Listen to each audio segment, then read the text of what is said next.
Hello everybody and welcome back to Vegas Virality, and today we're going to be reacting to Logan Paul's new upload, Suicide, Be Here Tomorrow. Okay, so I guess the video we reacted to yesterday was correct because he did upload today. Today is Wednesday. Says Suicide, Be Here Tomorrow. So don't really want to do a lot of talking beforehand, so let's just watch this. Hopefully it's full volume.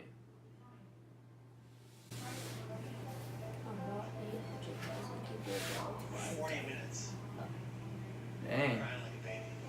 Did not know Bikers, that. joggers, tourist runners, they went by me. Police officers. That doesn't sound like Logan. What the? Oh. It's not. Oh, I'm okay. standing I was gonna say, at what the heck? ledge, leaning over the rail with tears flowing down to the waters.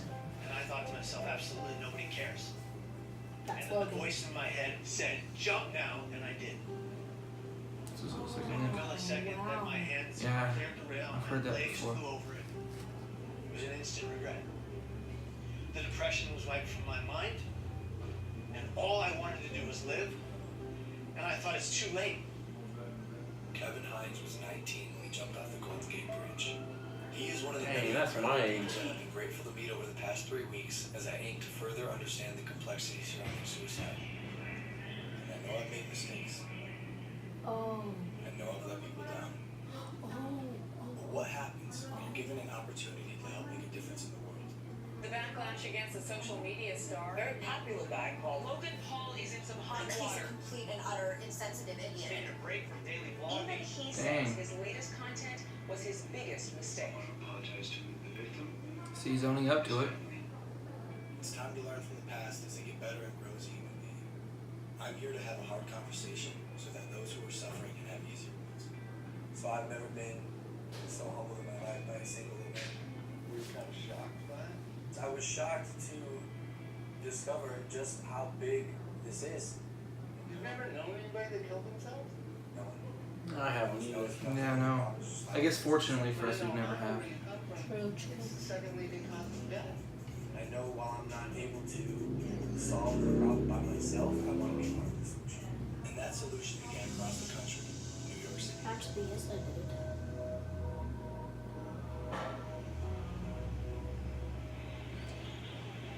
We sat down with Dr. John Drew, director of the National Suicide Prevention Lifeline. We have to change the conversation publicly from just focusing on suicide and how something bad is happening and say, well, what do we do about it? Help people understand the first thing they need to do is reach out and talk to somebody when they're feeling despair. Because you're not alone That's with it true. anymore. They've done studies with people who are experiencing any kind of pain, including hanging off a cliff. You can hold on a lot longer if somebody is right there with you. First thing they tell you, always ask for help if you ever feel like I you're think as a society, in trouble. as human beings, we just have to be more compassionate. And that includes me too. That's something I'm learning along this It's journey. calm. Something else that Dr. Draper told me were the 5 steps that anyone can take to help prevent suicide. Step 1 is simply just ask yourself, ask others, are you thinking about suicide? And I know that sounds like a daunting question, but literally that question can save lives. Step 2, accordingly, would be to listen. Be present, don't make any judgments. And then step 3 would be there for them, even after you've already asked, because dependability is key. Step 4 is then help them connect, whether it's with a friend, a family member, a local suicide hotline, therapist, but help them reach out to someone so they don't have to deal with this alone. Lastly, step 5 is just check in on them, show them that you care, call them up, say, hey, I want to make sure you're okay, can I check in with you over the next few days? So one of the things that is so important about reducing stigma is getting stories out there about people positively coping with suicide. You guys know anyone I can talk to with a lived experience of Yeah, suicide? absolutely. We have quite a number of people that we can refer over to. Yeah. That'd be great. Yeah. And that's how we got introduced to Kevin Hines. Yeah, well, that's 17 years unfortunate. ago, Kevin jumped off of the Golden Gate Bridge and survived. These are individuals whose stories, when people hear them, they say, you know, maybe I can get through. As opposed to hearing stories when people haven't. And those, unfortunately, those are stories that we've heard before. Now we're hearing more and more stories of people being more open about it.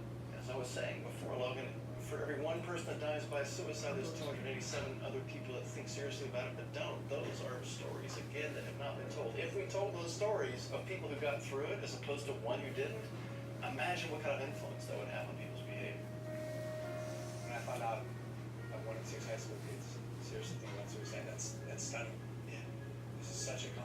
That's crazy. Logan, all I wanted was for one person to look me in my eyes and say, hey, kid, are you okay? I am so grateful to be alive. And I'm grateful today for every millisecond I get to breathe. Because it was almost all ripped from me by me. What's one thing you would have said to your younger self? To the Kevin who was 19, sitting on the bus, if you were next to you, instead of the guy who pointed and laughed, what would you say? I would just put my hand on the shoe.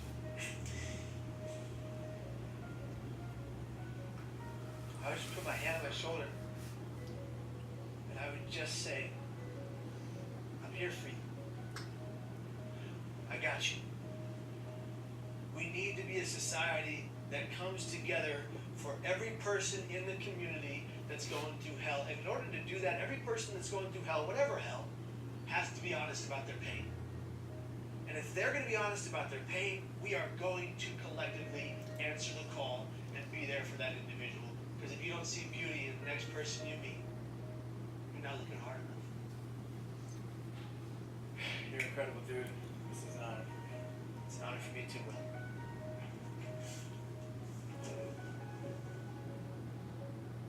From this point on, I want to make an effort to contribute and immerse myself in the conversation, so I'm pledging to donate $1 million to various suicide prevention organizations, with the first $250,000 going immediately to the National Suicide Prevention Lifeline so they can increase their capacity to help those in need. For anyone watching, I want you to know you are not alone, and most of the time, crisis passes. So if you or anyone you know feels alone or trapped, I encourage anyone to call or even text the Suicide or Crisis Hotline. Both of those numbers are below, and although this is a tough conversation, it's important because things can and will get better. It's time to start a new chapter in my life as I continue to educate both myself and others on suicide. I'm humbled and thankful to say, this is just the beginning. Dang. Wait, Yes, the end. I have to check something real quick. How do you go down? You know this? Why? Just go all the way down. Wow. Like everyone, if you guys see this right here, I don't know if you guys see this or not, Yeah. but he doesn't even have his merch description in here. So wow. He always has it in there. He just has Yeah, it links. just has special thanks and stuff like that. So my opinion on this video is, I think things happen for a reason. I think he was meant to post this video. Not this video, the video with the guy in the forest. Not because, like, you know, so he can get famous or whatever, just so he can help other people get through, you know, their problems. Because you see, he's donating a whole bunch of money. $1 million. A lot of revenue is going to be Plus going to all of 250,000. those people who try to help people with suicide problems. So in my opinion, I just think it was meant to be for him to post that video so he can continue to basically help people. Yeah, that was, we didn't really talk a lot during the video as a reaction because there was so much, like, heartfelt from the guy that, survived from jumping off the bridge. There was, you didn't want to talk because you didn't want to ruin the message, or you didn't want to, like, miss anything that they said. And everything they said is so true. Like, we've been fortunate enough that nobody, like, super close to us has committed suicide or that we know of. And, well, he might have, but me and Brandon have not.